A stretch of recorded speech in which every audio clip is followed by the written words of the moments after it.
Hello అండి. నమస్తే. Welcome to my channel. ఈరోజు ఇంకొక అద్భుతమైన వీడియోతో వచ్చేసానండి. అదేంటంటే సంవత్సరంలో ఒక్కసారే ఉత్తర ద్వారం గుండా వెళ్ళి ఆ శ్రీనివాసుని దర్శించుకునే విశేషమైన రోజే వైకుంఠ ఏకాదశి. అయితే ఈ వైకుంఠ ఏకాదశి రోజున మన ఇంటినే ఒక వైకుంఠంగా మార్చి ఆ శ్రీమన్నారాయణ్ణి ఏ విధంగా పూజించాలి, ఏ నైవేద్యాలు నివేదన చేయాలి, ఉపవాసం ఎలా ఉండాలి, జాగరణ ఎప్పుడు చేయాలి, ఈరోజు ఉత్తర ద్వార దర్శనం గుండా వెళ్ళి స్వామివారిని దర్శించుకోలేని వారు ఏం చేయాలి, పాటించవలసిన నియమాలు ఏమిటి, ఈ పూజ ఈ రోజు కుదరకపోతే ఏ రోజు చేయాలి, అసలు మనకి ఈ వైకుంఠ ఏకాదశి ఏ రోజు వచ్చింది అనే విషయాలన్నీ కూడా ఈరోజు వీడియోలో చాలా డీటెయిల్డ్గా చెప్పబోతున్నానండి. వీడియో మొత్తం చూస్తే మీకు అన్ని విషయాలు కూడా తెలుస్తాయి. ఇంకా లేట్ చేయకుండా వీడియోని అయితే స్టార్ట్ చేసేద్దాం. ఈ వైకుంఠ ఏకాదశి రోజున ఎవరైతే ఆ స్వామివారిని పూజించి ఉత్తర ద్వారం గుండా స్వామివారిని దర్శించుకుంటారో వారికి మరుజన్మ ఉండదని, మోక్షం లభిస్తుందని, వైకుంఠ ప్రాప్తి కలుగుతుందని, మనం చేసిన పాపాలన్నీ కూడా తొలగిపోయి ఎన్నో పుణ్య ఫలాలు మనకు లభిస్తాయి. అయితే ఈ వైకుంఠ ఏకాదశి ప్రతి సంవత్సరం సూర్యుడు ఉత్తరాయణానికి మారే ముందు వచ్చే ధనుర్మాస శుద్ధ ఏకాదశినే వైకుంఠ ఏకాదశి అని అంటారు. దీన్నే ముక్కోటి ఏకాదశి అని కూడా అంటారండి. అయితే ఈ వైకుంఠ ఏకాదశి ఈ 2025 సంవత్సరంలో ఏ రోజు వచ్చిందంటే జనవరి 10వ తేదీన శుక్రవారం ఏకాదశి తిథి కృత్తికా నక్షత్రంతో వచ్చిందండి. చాలా విశేషమైన రోజు, అమ్మవారికి ఎంతో ఇష్టమైన రోజు శుక్రవారం, అయ్యవారికి ఇష్టమైన తిథి ఏకాదశి, కృత్తికా నక్షత్రంతో చాలా విశేషంగా వచ్చిందండి. ఈరోజు స్వామివారిని ఎవరైతే పూజిస్తారో వారికి తప్పకుండా వైకుంఠ ప్రాప్తి కలుగుతుంది. అయితే స్వామివారికి పూజ ఎప్పుడు చేయాలి, ఉత్తర ద్వార దర్శనం ఎప్పుడు చేసుకోవాలి అనే విషయాలన్నీ కూడా తెలుసుకుందామండి. ముందుకైతే స్వామివారికి పూజ చేయడం కోసం ఇలా పీఠాన్ని అయితే ఏర్పాటు చేసుకున్నాను. మీరు ఈ విధంగా పీఠం ఏర్పాటు చేసైనా సరే స్వామివారికి పూజ చేసుకోవచ్చు. లేదంటే మీ పూజా మందిరంలోనే ఎక్కువ ప్లేస్ ఉందని అనుకుంటే అక్కడైనా సరే మీరు స్వామివారికి పూజ అనేది చేసుకోవచ్చు. నేనైతే ఈ విధంగా పెట్టుకున్నానండి. నా దగ్గర ఉన్నటువంటి శంకు చక్రాలు, అలాగే తోరణాలు, అలాగే పీటలు అన్నీ కూడా ఈ విధంగా పెట్టుకున్నాను. స్వామివారిని మీరు ఏ విధంగా దర్శించుకోవాలనుకుంటారో, అంటే ఆ స్వామివారిని ఏ విధంగా మీరు చూడాలనుకుంటారో ఆ విధంగా పెట్టుకోవచ్చండి. పీఠం వేసి పెట్టుకునేవారు ముందుగా పసుపు రాసి బియ్యం పిండితో ముగ్గు వేసి తర్వాత పీఠాన్ని అయితే ఏర్పాటు చేసుకోండి. ఈ పీఠాన్ని ఉత్తరం వైపు పెట్టుకోవాలండి. అంటే మనం ఉత్తరాన్ని చూస్తున్నట్టుగా పీఠాన్ని ఏర్పాటు చేసుకోవాలి. ఇప్పుడు పీఠం పైన వెంకటేశ్వర స్వామి వారు, లక్ష్మీదేవి కలిసి ఉన్నటువంటి ఫోటో పెట్టుకోవాలండి. లేదంటే విష్ణుమూర్తి, లక్ష్మీదేవి కలిసి ఉన్నటువంటి ఫోటో పెట్టుకోవచ్చు, లేదా సీతారాముల వారి ఫోటో పెట్టుకోవచ్చు, లేదంటే శ్రీకృష్ణుడి ఫోటో పెట్టుకోవచ్చు. ఇవేమీ మా దగ్గర లేవండి అని అనుకుంటే ఆ విష్ణుమూర్తి రూపాల్లో ఏదో ఒక రూపం ఉన్నటువంటి ఫోటోని అయితే పెట్టుకొని మీరు పూజనైతే చేసుకోవచ్చండి. స్వామివారు అలంకార ప్రియుడు కదండి, అందుకని ఆ స్వామివారిని ఎంత అందంగా అలంకరిస్తే అంత సంతోషిస్తారు. అందుకని మీ దగ్గర ఉన్న నగలతో, పువ్వుల మాలలతో, తులసి మాలలతో ఆ స్వామివారిని అందంగా అలంకరించండి. ఈ ఏకాదశి రోజున తెల్లవారుజామున నిద్రలేచి తలాంటి స్నానం చేసి ఇల్లు గుమ్మాలన్నీ కూడా ముందుగానే శుభ్రం చేసుకొని పెట్టుకోండి. మనకి సంక్రాంతి పండగకి ఎలాగూ ఇంటిని అంతటిని కూడా శుభ్రం చేసుకోవాలి కాబట్టి మీరు ఈ వైకుంఠ ఏకాదశి ముందుగానే మీరు ఇంటిని అంతటిని కూడా శుభ్రం చేసుకోండి. అయితే ఏ రోజు శుభ్రం చేసుకోవాలనంటే జనవరి 6వ తేదీన సోమవారం కానీ, 8వ తేదీన బుధవారం కానీ, 9వ తేదీన గురువారం కానీ మీరు ఇంటిని అంతటినీ కూడా శుభ్రం చేసుకోవచ్చు. ఇంకా పూజలో తప్పకుండా పసుపు కుంకుమలను అయితే పెట్టుకోండి. అయితే ఈ పసుపు కుంకుమలు కూడా మీరు కొత్తవి పెట్టుకుంటే చాలా చాలా మంచిదండి. మనం ఇంటిని, పూజా మందిరాన్ని అంతటినీ కూడా శుభ్రం చేసుకొని ఈ పూజ చేసుకుంటున్నాం కాబట్టి కొత్త పసుపు కుంకుమలు పెట్టుకోండి. ఇంకా తర్వాత నేను ఇక్కడ ఆ స్వామివారికి ఇష్టమైన పిండి దీపాలు, అలాగే శంకు చక్ర దీపాలు అన్నీ కూడా పెట్టుకున్నానండి. మీ దగ్గర ఏ దీపాలు ఉంటే అవి పెట్టుకోండి. మనకి 10వ తేదీన శుక్రవారం ఉదయం 9:47 వరకే ఏకాదశి తిథి అయితే ఉండబోతుందండి. ఈ సమయం లోపలే స్వామివారికి పూజ చేసుకుంటే చాలా చాలా మంచిదండి. ఉదయం వేళల్లో కుదరని వాళ్ళు సాయంత్రం వేళల్లో కూడా చేసుకోవచ్చు. ఎందుకంటే మనం గుడికి వెళ్ళే హడావిడిలో ఉంటాం కాబట్టి మీకు సమయం ఉన్నట్లయితే ముందుగానే ఇంట్లో పూజ చేసుకొని తర్వాత గుడికి వెళ్ళి స్వామివారిని దర్శించుకోండి. ఒకవేళ మాకు అంత సమయం లేదండి అని అనుకుంటే మామూలుగా ఇంట్లో నిత్య దీపం పెట్టుకొని తర్వాత స్వామివారిని దర్శించుకొని ఇంటికి వచ్చిన తర్వాత మీరు ఉదయం వేళల్లో కానీ సాయంత్రం వేళల్లో కానీ స్వామివారిని పూజించవచ్చండి. ఇంకా ఇక్కడ నేను ఆ శ్రీనివాసుడిని ఇలా అందంగా అలంకరించానండి. వైకుంఠంలో వైకుంఠనాథుడు ఎలా ఉంటాడో మనకైతే తెలీదు, కానీ మన ఇంటిలోనే ఆ స్వామివారిని ఇలా అందంగా అలంకరించుకొని పెట్టుకుంటే ఆ స్వామివారు మన ఇంట్లోనే కొలువై ఉన్నట్టుగా అనిపిస్తుందండి. ఆ స్వామివారికి నాదిష్టే తగిలేలా ఉందండి. అంత అందంగా ఉన్నారు. మీకు ఎలా అనిపించారో నాకు కామెంట్స్లో చెప్పండి. చెప్పండి. ఇంకా నా దగ్గర ఉన్న పువ్వులతో స్వామివారిని ఇలా అందంగా అలంకరిస్తున్నాను. అలాగే మీ దగ్గర శంకు చక్రాల అఖండ దీపం ఉంటే పెట్టుకోండి. ఈ రోజు అంతా కూడా ఈ దీపం వెలుగుతూ ఉంటే చాలా చాలా మంచిదండి. ఒకవేళ మా దగ్గర ఈ శంకు చక్రాల అఖండ దీపం లేదండి అని అనుకుంటే పిండితో శంకు చక్రాల అఖండ దీపం ఎలా తయారు చేసుకోవాలనేది నేను ఆల్రెడీ ఇంతకుముందు వీడియో చేసి పెట్టానండి. ఒక్కసారి ఆ వీడియో చూడండి, మీకు చాలా బాగా నచ్చుతుంది. ఆ ప్రమిదలో దీపం వెలిగించినా సరే అంతకన్నా ఎక్కువ ఫలితమే లభిస్తుందండి. అందుకని తప్పకుండా చూడండి. లింక్స్ అన్ని కూడా నేను డిస్క్రిప్షన్లో ఇస్తాను. ఈ రోజున స్వామివారు లక్ష్మీదేవి సమేతుడే వైకుంఠంలో ఉత్తర ద్వారం గుండా స్వామివారి భక్తులందరికీ కూడా దర్శనమిస్తారండి. అందుకని దీన్ని వైకుంఠ ఏకాదశి అని అంటారు. ఇంకా ముక్కోటి ఏకాదశి అంటే ఏమిటంటే వైకుంఠంలో ఉన్న స్వామివారిని దర్శించుకోవడానికి 3 కోట్ల దేవతలు స్వామివారి దర్శనానికే వెళ్తారు. అందుకని దీన్ని ముక్కోటి ఏకాదశి అని అంటారండి. ఈ రోజున కనుక స్వామివారిని ఉత్తర ద్వారం గుండా వెళ్ళి స్వామివారిని దర్శించుకున్నట్లయితే 3 కోట్ల దేవతల్ని స్వామివారిని దర్శించుకున్నంత పుణ్యఫలం అయితే మనకి దక్కుతుంది. అందుకనే ఈ రోజున ప్రతి ఒక్కరూ కూడా ఆ స్వామివారిని దర్శించుకోండి. ఇంకా ఈ ఏకాదశిని పుత్రద ఏకాదశి అని కూడా అంటారండి. ఈరోజు ఎవరికైతే సంతానం లేదో వారు ఈ రోజున స్వామివారికి పూజ చేసుకొని ఆ స్వామివారిని దర్శించుకోండి. తప్పకుండా సంతానం కలుగుతుంది. ఇంకా స్వామివారికి చేసే పూజ సమయాలు మనం ఉత్తర ద్వారం గుండా స్వామివారిని ఏ సమయంలో దర్శించుకోవాలి, అలాగే ఉపవాసం ఎప్పుడు ఉండాలి, ఉపవాసం ఏ సమయంలో విడవాలి అనే పూజా సమయాలన్నీ కూడా నేను ఇంతకుముందే ఒక వీడియోలో షేర్ చేశానండి. ఈ వీడియో చూసిన తర్వాత ఒక్కసారి ఆ వీడియో కూడా చూడండి, మీకు యూజ్ అవుతుంది.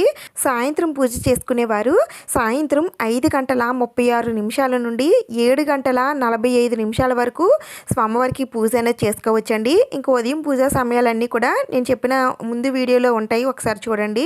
ఇంకా ఇక్కడ నేను స్వామివారితో సహా నేను అమ్మవారిని కూడా పెట్టుకున్నానండి. ఎందుకంటే ఈరోజు శుక్రవారం కదండి, అది కూడా స్వామివారిని అమ్మవారిని ఇద్దరిని కలిపి పూజిస్తే చాలా చాలా మంచిదండి.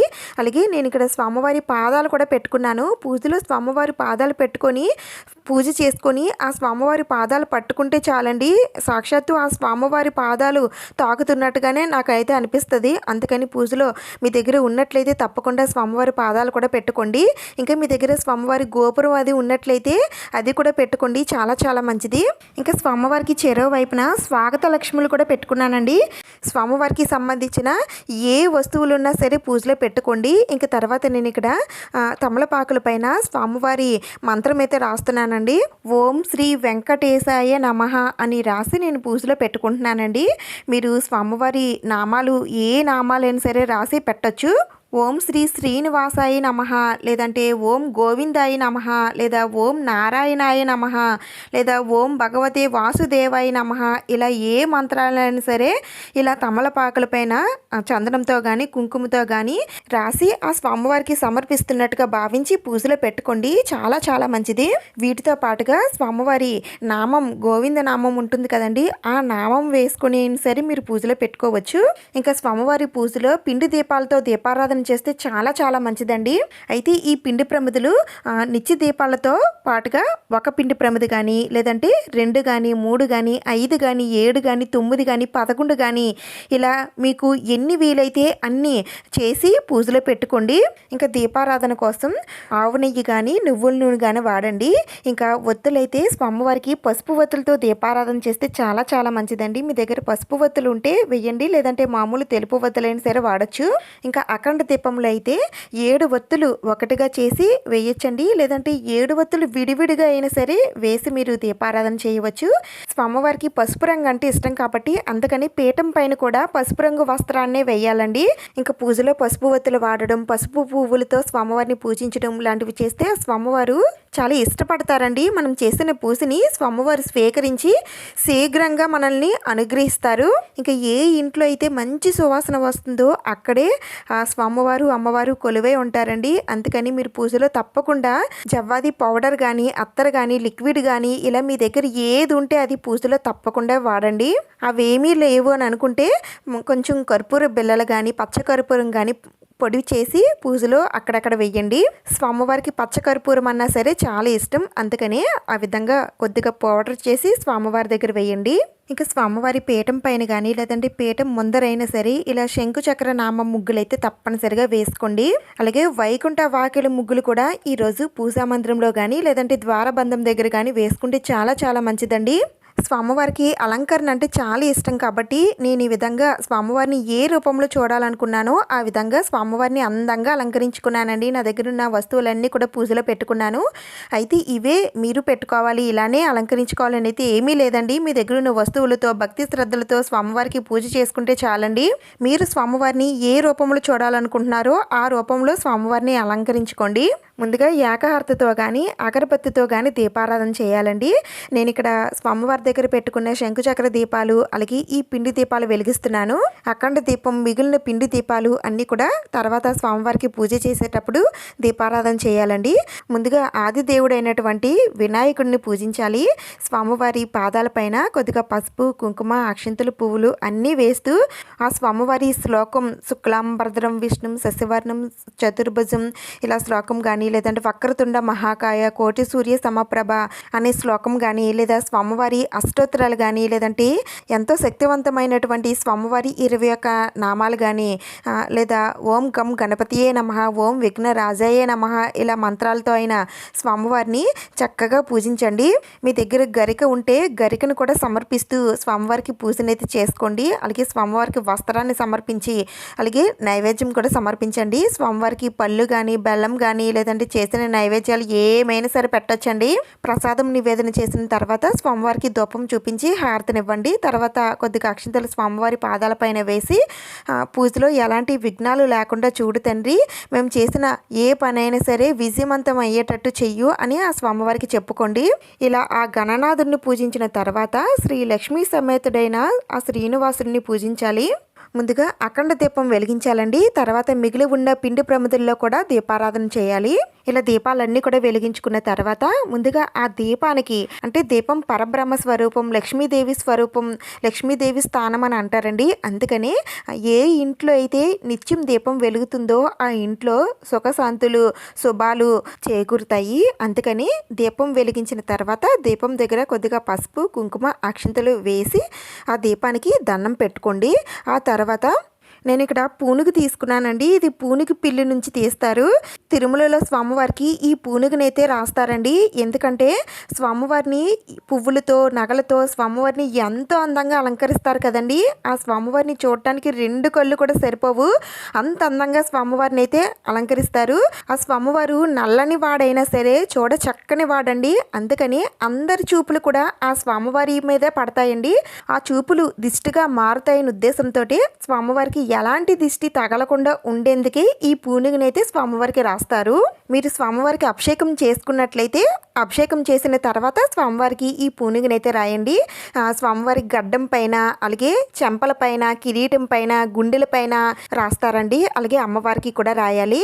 ఒకవేళ మీ దగ్గర అమ్మవారి స్వామివారి విగ్రహాలు లేకపోయినట్లయితే మీ దగ్గర ఉన్న ఫోటోకైనా సరే రాయొచ్చండి. అయితే ఈ పూనుగు మనకి ఏ పూజా సామాగ్రి షాపుల్లో అయినా సరే ఉంటుందండి, చాలా తక్కువ ప్రైసే. ఒకవేళ మీకు దొరకకపోయినట్లయితే ఇలా జవ్వాది క్రీమ్ అయితే ఉంటుందండి. ఇది కూడా ఇలా కొంచెం పూనుగులాగే ఉంటుంది. ఈ జవ్వాది క్రీమ్ అయినా సరే మీరు స్వామి అమ్మవార్లకి రాయొచ్చు. ఆ తర్వాత స్వామి అమ్మవార్లకి అగరబత్తులతో ధూపం చూపించి కొద్దిగా పసుపు కుంకుమ అక్షింతలు స్వామివారి పాదాలపైన వేసి అలాగే ఒక తులసి దళాన్ని కూడా స్వామివారి పాదాల చెంతే ఉంచి ఆ స్వామి అమ్మవార్లకి ఆహ్వానం పలికి దండం పెట్టుకోండి. ఇప్పుడు వెంకటేశ్వర స్వామివారి అష్టోత్తరాలు కానీ విష్ణుమూర్తి అష్టోత్తరాలు కానీ అలాగే లక్ష్మీదేవి అష్టోత్తరాలు ఇంకా విష్ణు సహస్రనామాలు ఇవన్నీ కూడా చదువుకుంటూ ఆ స్వామివారికి ఎంతో ఇష్టమైన తులసి దళాలతో కానీ లేదా పారిజాత పుష్పాలతో కానీ జాజులతో కానీ గన్నేరు పువ్వులతో కానీ పసుపు పువ్వులతో కానీ పసుపు అక్షింతలతో అయినా సరే స్వామివారిని పూజించండి. ఇవేమీ మాకు చదవడం రాదండి, మేము చదవలేమని అనుకునేవారు ఓం నారాయణాయ నమః లేదా ఓం భగవతే వాసుదేవాయ నమః అనే మంత్రాలు చదువుకునే సరే మీరు పూజనైతే చేసుకోవచ్చు. ఇంకా అమ్మవారి స్తోత్రాలు మంత్రాలు చదువుకునేటప్పుడు అమ్మవారికి కుంకుమతో పూజ చేస్తే చాలా చాలా మంచిదండి. అలాగే పుష్పాలతో ఇంకా అమ్మవారికి ఇష్టమైన ఎరుపు అక్షింతలతో అమ్మవారిని పూజించవచ్చు. అలాగే వెంకటేశ్వర స్వామివారి గోవింద నామాలు చదువుకుంటూ ఆ స్వామివారికి కర్పూర బిళ్ళలతో కానీ లేదంటే ముద్ద కర్పూరం పౌడర్ చేసి కొద్దిగా ఆ పౌడర్ని స్వామివారికి సమర్పిస్తూనైనా లేదంటే కొద్దిగా పచ్చ కర్పూరం తీసుకొనైనా సరే ఆ పచ్చ కర్పూరంతో అయినా సరే స్వామివారికి పూజ చేస్తే చాలా చాలా మంచిదండి. కర్పూరంతో పూజ చేయడం వలన మనం కోరిన కోరికలన్నీ కూడా ఆ శ్రీనివాసుడు నెరవేరుస్తారని అంటారండి. గోవిందనామాలు అన్నీ చదువుకునేంత సరిపడినంత మీ దగ్గర కర్పూర బిళ్ళలం కానీ కర్పూరం కానీ ఉంటే సమర్పిస్తూ పూజనైతే చేసుకోండి. మా దగ్గర అంత కర్పూరం లేదండి అని అనుకుంటే మీ దగ్గర ఎంత ఉంటే అంత సమర్పించి మిగిలిన నామాలన్నీ కూడా మీరు స్వామివారికి అక్షింతలను అయితే సమర్పించవచ్చు. పూజ చేసినటువంటి ఈ కర్పూర బిళ్ళలు కానీ కర్పూరం కానీ ఏం చేయాలనేది కూడా లాస్ట్లో చెప్తాను. ఇంకా ఏకాదశి వ్రతం అనేది ఒక్క రోజుతో పూర్తయ్యే వ్రతం కాదండి, మొత్తం 3 రోజులు చేసుకునే పూజ ఇది. మనకి ఏకాదశి ముందు రోజు దశమి వస్తుందండి. దశమి రోజు రాత్రి నుండే మనం ఈ పూజ కోసం సిద్ధంగా ఉంటాము. దశమి రోజు రాత్రి భోజనం చేయకూడదండి, ఓన్లీ అల్పాహారం మాత్రమే చేయాలి. అంటే టిఫిన్ లాంటిది ఏమైనా సరే చేయొచ్చు. ఇంకా నెక్స్ట్ డే ఏకాదశి రోజు మాత్రం రోజంతా కూడా ఉపవాసం ఉండాలండి. ఉదయం సాయంత్రం వేళల్లో కూడా స్వామివారికి పూజ అనేది చేసుకోవాలి. ఈ విధంగా ఉదయం వేళల్లో పూజ చేసుకొని సాయంత్రం మామూలుగా దీపారాధన చేసుకొని మీ దగ్గర పాలు కానీ పళ్ళు కానీ ఏవైనా ఉంటే అవి నైవేద్యం పెట్టి లఘువుగా పూజ అనేది చేసుకోవచ్చు. ఉదయం వేళల్లో కుదరని వాళ్ళు సాయంత్రం వేళల్లో ఈ పూజను అయితే చేసుకోండి. ఈ ఏకాదశి రోజున రోజంతా ఉపవాసం ఉంటే చాలా చాలా మంచిదండి. లేదంటే ఉదయం నుండి సాయంత్రం వరకైనా సరే ఉపవాసం ఉండొచ్చు.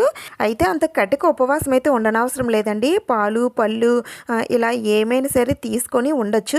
అయితే ఉపవాసం లేని వారు స్వామివారికి పూజ చేసుకోకూడదా అంటే చేసుకోవచ్చండి, పర్వాలేదు. కానీ ఈరోజు ఏకాదశి కాబట్టి బియ్యంతో తయారు చేసినటువంటి ఎలాంటి ఆహార పదార్థాలు తీసుకోకూడదని అంటారండి. ఎందుకంటే ఈరోజు బియ్యంలో మొర అనే రాక్షసుడు ఉంటాడని, అన్నం తినడం వలన అన్నం రూపంలో ఆ రాక్షసుడు మన ఉదరంలోకి చేరి మనకి అనారోగ్యాన్ని కలిగిస్తాడని అంటారండి. అందుకని ఏకాదశి రోజున బియ్యంతో తయారు చేసినటువంటి ఎలాంటి ఆహార పదార్థాలు తీసుకోకూడదు. అలాగే ఈ ఏకాదశి రోజున రాత్రి వేళల్లో జాగరణ చేస్తూ ఆ స్వామివారిని ధ్యానించుకుంటూ జాగరణ చేస్తే చాలా చాలా మంచిదండి.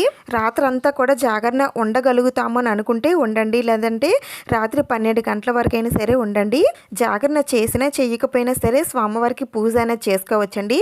ముఖ్యంగా ఈ ముక్కోటి ఏకాదశి రోజున విష్ణువాలయాల్లో ఉత్తర ద్వారం తెరిచి ఉంచుతారండి. మామూలు రోజుల్లో ఎప్పుడు కూడా ఈ ద్వారాలు తెరవరు. ఈ ఒక్క రోజు మాత్రమే ఉత్తర ద్వారాలు అనేవి తెరుచుకుంటాయి. ఈ ఉత్తర ద్వారం గుండా వెళ్ళి ఆ స్వామివారిని ఎవరైతే దర్శించుకుంటారో వారికి వైకుంఠ ప్రాప్తి కలుగుతుందని అంటారండి. అంటే మరణానంతరం నేరుగా వైకుంఠానికి అంటే స్వర్గానికి వెళ్తారని అంటారు. అందుకని ఈ రోజు అంతా కూడా వైకుంఠ ద్వారాలు తెరిచే ఉంటాయండి. మీకు ఏ సమయంలో కుదిరితే ఆ సమయంలో తప్పకుండా వెళ్ళి ఆ స్వామివారిని దర్శించుకోండి. ఇంకా తర్వాత రోజు మనకి ద్వాదశి వస్తుందండి. స్వామివారికి ఇష్టమైన శనివారం. ఈరోజు కూడా ఉదయాన్నే స్వామివారికి పూజనైతే చేసుకోవాలండి. ఈరోజు స్వామివారికి ఎంతో ఇష్టమైన చక్కెర పొంగలు కానీ లేదంటే పులిహోర కానీ పరమాన్నం కానీ ఇలా ఏదైనా నైవేద్యాలు చేసి స్వామివారికి నైవేద్యంగా నివేదన చేయాలి. ఆ తర్వాత గుడికి వెళ్ళి స్వామివారిని దర్శించుకొని ఒక్క బ్రాహ్మణుడికైనా సరే భోజనం పెట్టాలండి. అలా కుదరదు అని అనుకునేవారు స్వయం పాక దానమైనా సరే చేయొచ్చు. లేదంటే ఎవరికైనా లేని వారికైనా సరే ఈరోజు భోజనం పెడితే చాలా చాలా మంచిదండి. ఈ ద్వాదశి గడియలు ముగియక ముందే ఉపవాసాన్ని విరమించాలి. అయితే ఉపవాసాన్ని విరమించేటప్పుడు స్వామివారి గుడిలో పుచ్చుకున్న తీర్థం కానీ లేదంటే మనం ఇంట్లో స్వామివారికి నైవేద్యంగా పెట్టిన పానకం కానీ ముందుగా తీసుకోవాలండి. ఆ తర్వాత మీరు ఉపవాసాన్ని విరమించి భోజనం అనేది చేయవచ్చు. అయితే ఈ ఉపవాసాన్ని ఎప్పుడు విరమించాలి సమయాలన్నీ కూడా నేను ముందు వీడియోలో చెప్పానండి. ఒక్కసారి ఆ వీడియో చూడండి, మీకు యూజ్ అవుతుంది. ఇంకా ఈ ఏకాదశి రోజున స్వామివారికి నివేదించవలసిన నైవేద్యాలు వడపప్పు, చలిమిడి, పానకం ఇవి స్వామివారికి నైవేద్యంగా నివేదన చేయాలండి. అలాగే వీటితో పాటు మీకు లభించినటువంటి పళ్ళు ఏవైనా సరే స్వామివారికి నివేదన చేయవచ్చు. ఆ తర్వాత స్వామివారికి తాంబూలం సమర్పించండి. ఇంకా తర్వాత ఈరోజు స్వామివారికి పూర్ణఫలం సమర్పిస్తే చాలా చాలా మంచిదండి. అదేనండి కొబ్బరికాయ కొడితే చాలా చాలా మంచిది. కొబ్బరికాయ ఉంటే కొట్టండి, లేదంటే గుడిలో కొట్టినా పర్వాలేదండి. ఇంకా తర్వాత స్వామివారికి కర్పూర నీరాజనం సమర్పించాలి. ఈరోజు స్వామివారికి ముత్యాల హారతను కానీ కానీ పచ్చకర్పూరంతో హారతి కానీ సమర్పించండి.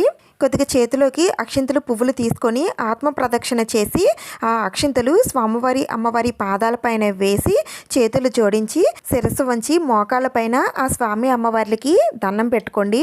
ముక్కోటి దేవతల్ని స్మరించుకుంటూ మాకు వైకుంఠ ప్రాప్తి కలగాలని, మేము జీవించి ఉన్నంతకాలం కూడా సుఖ సంతోషాలతో అష్టైశ్వర్యాలతో జీవించాలని ఆ స్వామి అమ్మవార్లకి ముక్కోటి దేవతలకి నమస్కారం చేసుకోండి.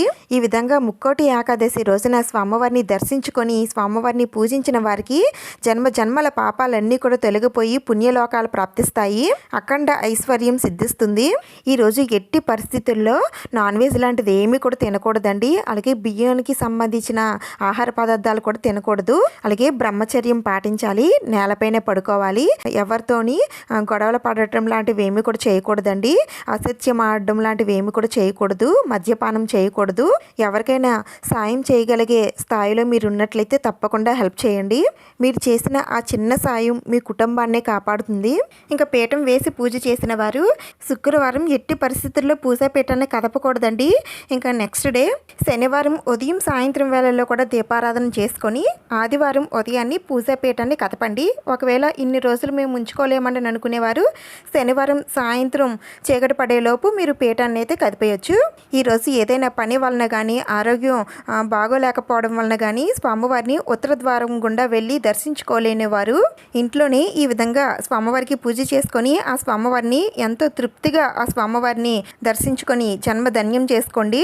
ఇంకా పూజలో పెట్టిన పిండి ప్రమిదలు దీపాల కొండెక్కిన తర్వాత ఒక్క పిండి ప్రమిదనైనా సరే ఇంట్లో ఉన్న వారందరూ ప్రసాదంగా తీసుకొని మిగిలిన పిండి ప్రమిదలు ఏదైనా ఆవుకి పెట్టండి.